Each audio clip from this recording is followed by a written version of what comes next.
सबसे पहले यही ऑफ़र हुआ आफ्टर बिग बॉस। तो to be honest I am glad कि सबसे पहला ऑफ़र जो था वो इतने अच्छे प्रोजेक्ट के था, इतने अच्छे प्रोजेक्ट के साथ हुआ, इतने अच्छे लेबल के साथ हुआ। जैसे ही बिग बॉस से बाहर आए थे we got offer for this song और उसमें कुछ ना बोलने वाली चीज़ नहीं थी. Label is very good, singers of course legendary हैं, touchwood, and then of course working with person who so close to heart, a very good friend, तो बड़ा अच्छा लगता है ऐसे. It's a romantic track and यहाँ पे जस्ट हैव टू मतलब act according to the character.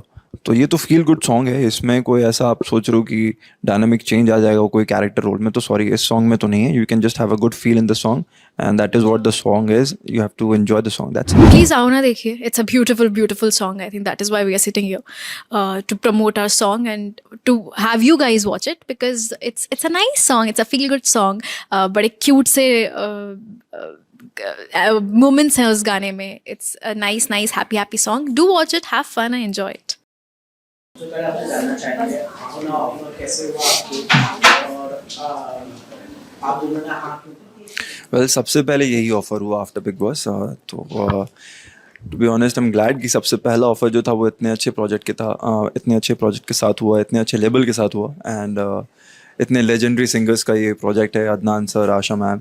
And जैसे ही हम ऑफिस में आए थे हमें बताया गया कि ये सॉन्ग है, ऐसा है and these are the singers. तो हम जैसे सिंगर्स का नाम सुने वी वर वेरी श्योर कि हमको ये करना है and the moment we saw कि अच्छा they are looking for this cast me and Isha, I said okay fine why not.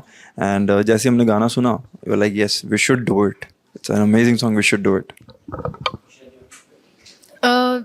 Avinash ने जो बोला वो सही है कि हम जैसे ही बिग बॉस से बाहर आए थे we got offer for this song और उसमें कुछ ना बोलने वाली चीज़ नहीं थी. Label is very good, singers of course legendary हैं, touchwood, and then of course working with person who so close to heart, a very good friend, तो बड़ा अच्छा लगता है ऐसे. तो कुछ ना बोलने का रीज़न नहीं था, सब हाँ हाँ ही था.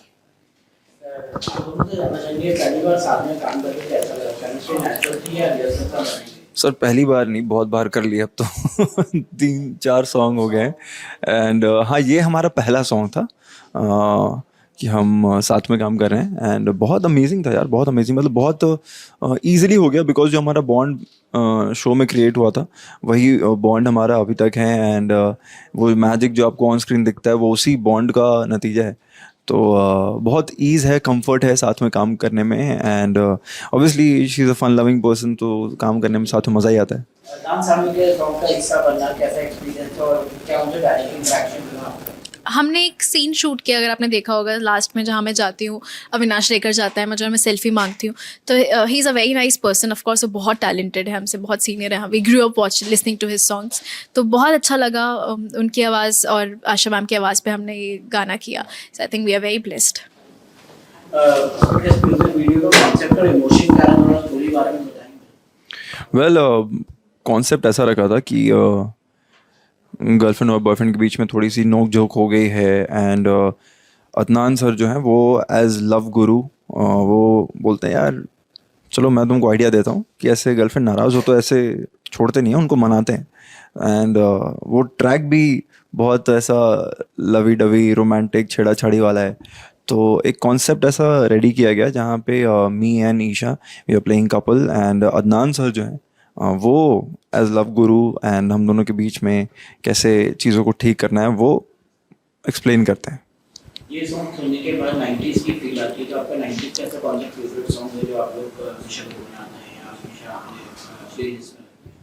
वेल बहुत सारे हैं, बहुत सारे सॉन्ग्स हैं 90s के। तो मतलब मेरी मॉम तो बहुत ज़्यादा सुनती थी तो मेरे को वही सब याद है, धर्मात्मा के सॉन्ग्स याद हैं एंड देन लग जा गले एक आइकॉनिक सॉन्ग है। ये सब पुराने सॉन्ग्स हैं जो हम आज भी रिक्रिएट कर रहे हैं। टू बी ऑनेस्ट अभी बॉलीवुड में आप देखो तो पुराने सॉन्ग्स को भी आज भी रिक्रिएट किया जा रहा है।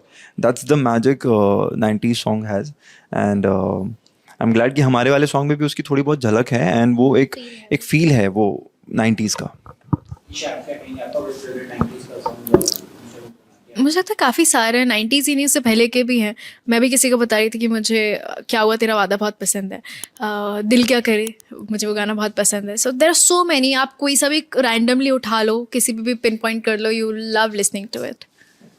आजकल लोग कहते हैं कि म्यूजिक वीडियो में रियल म्यूजिक कम होता है और ज़्यादा ग्लैमर होता है, तो आओ ना क्या आप किस कैटेगरी में रखते हैं?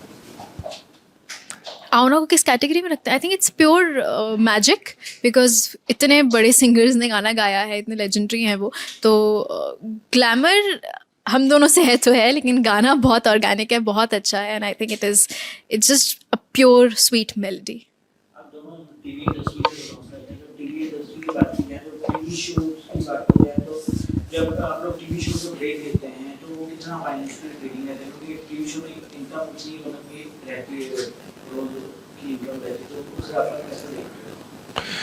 Well I guess as an actor आप फाइनेंशियल चीज़ों में नहीं पढ़ते हो, you go for the project. And TV shows जो हैं दे मतलब जो एक्टर कर रहे होते हैं ऑब्वियसली वो करना चाहते हैं वो shows, that's why they are doing it's. And if they are taking a break, मतलब it's their call if they want to take a break. And अगर वो ब्रेक नहीं लेते हैं तो भी ओके, अगर वो ब्रेक लेना चाहते हो that's totally actors call. And I don't think कि इसमें कुछ फाइनेंशियल एंगल है. डिपेंड्स ऑन द एक्टर कि उनकी उस वक्त क्या प्रायोरिटी है, वो अभी कौन से प्रोजेक्ट्स करना चाहते हैं, दैट्स इट. मुझे लगता है एक्टर एक ऐसी चीज़ है, आर्टिस्ट एक ऐसी चीज़ है जो बहुत क्रिएटिवली ड्रिवन होता है. आर्ट का मतलब ही है जहाँ आप आर्ट से अट्रैक्ट हो रहे हो. तो इफ़ यू आस्क मी, तो फाइनेंशियल लेवल थोड़ा सेकेंडरी हो जाता है. Of course money is very important, I am not denying the fact that money is not important, specially उन लोगों के लिए जो दूसरे शहर से आए हैं. मैं एक दूसरे शहर से आई हूँ, मैंने यहाँ पे अपना घर लिया है, मैं अपने मॉम और अपने भाई के साथ रह रही हूँ. तो of course money is very important, but more than that art is important, work is important and good work is important. रही बात, आप जब टीवी शो कर रहे होते हैं, कुछ भी प्रोजेक्ट कर रहे होते हैं, तो आपकी समझदारी है आप किस तरीके से उस पैसे को यूज़ करते हो, कितना इन्वेस्ट करते हो, कितना सेव करते हो, जो आपको बाद में फ्यूचर में काम आता है, जिस पीरियड में आप गैप लेना चाहते हो. तो I think it's all balance. Avinash, कुछ फैंस कह रहे हैं कि आप एक टाइप के रोल्स करते हैं, तो क्या आओ ना कुछ इमेज चेंज हो सकती है उसमें? सी यार वो तो प्रोजेक्ट में होगा, this is a music video, मतलब वो तो कैरेक्टर रोल्स होते हैं जो हम एक्टिंग प्रोजेक्ट में करते हैं. This is a music video जहाँ पे हम ज़्यादा मेलोडी को फोकस करते हैं. एंड यहाँ पे it's a romantic track, and यहाँ पे जस्ट हैव टू मतलब act according to the character. तो ये तो फील गुड सॉन्ग है, इसमें कोई ऐसा आप सोच रहे हो कि डायनामिक चेंज आ जाएगा कोई कैरेक्टर रोल में, तो सॉरी इस सॉन्ग में तो नहीं है. You can just have a good feel in the song and that is what the song is. You have to enjoy the song, that's it. हाँ. दोस्ती या रिश्ता लोगों के लिए एक प्यारा हैशटैग बन जाए और फिर उससे हाउ गर्लफ्रेंड बोल दिया जाए, तो क्या ये सिर्फ मजाक है या इमेज को डैमेज करने की कोशिश है? ये तो सामने वाले की मेंटालिटी है सर कि वो किस तरीके की भाषा बोलना चाहते हैं. बिकॉज हमें भी पता है हम क्या कर रहे हैं ऑन स्क्रीन. ऑन स्क्रीन आपके ऊपर बहुत सारी रिस्पॉन्सिबिलिटी होती है as an actor, as an artist. तो आपको समझ में आना चाहिए कि आप किस चीज़ों को बोल रहे हो, किस चीज़ों को नहीं बोल रहे हो. तो ये सामने वाले की मेंटालिटी बोलना चाहूँगा कि वो उनकी मेंटालिटी है जो वो बोलते हैं. ईशा, आप क्या कहेंगी? मुझे जो बोलना था मैं आई थिंक बोल चुकी हूँ. और वो एक शो था, आपको निकल जाना चाहिए, काफ़ी बड़ी ज़िंदगी है, उस पर फोकस करना चाहिए. और सामने वाला क्या बोल रहा है उसमें मैं क्या ही बोल सकती. कुछ चीज़ों को कोई तुक नहीं होता है, और मुझे जितना जवाब देना था आई थिंक मैंने दे दिया. I don't want to discuss it any more. There is no point of discussing it. क्या मीडिया और फैन आपसे यही जानना चाहते हैं कि आप लोग का रिलेशनशिप कैसा है? हम लोग बहुत अच्छे दोस्त हैं एंड हम अभी बहुत एक हैप्पी जोन में हैं. हम अपने काम पे फोकस कर रहे हैं and we are looking forward to our future projects. Classic का मैसेज देना चाहेंगे अपने फैंस को? प्लीज़ आओ ना देखिए. It's a beautiful song. I think that is why we are sitting here to promote our song and to have you guys watch it, because it's a nice song, it's a feel good song. बड़े cute से moments हैं उस गाने में. It's a nice happy song. Do watch it, have fun and enjoy it. Thank you.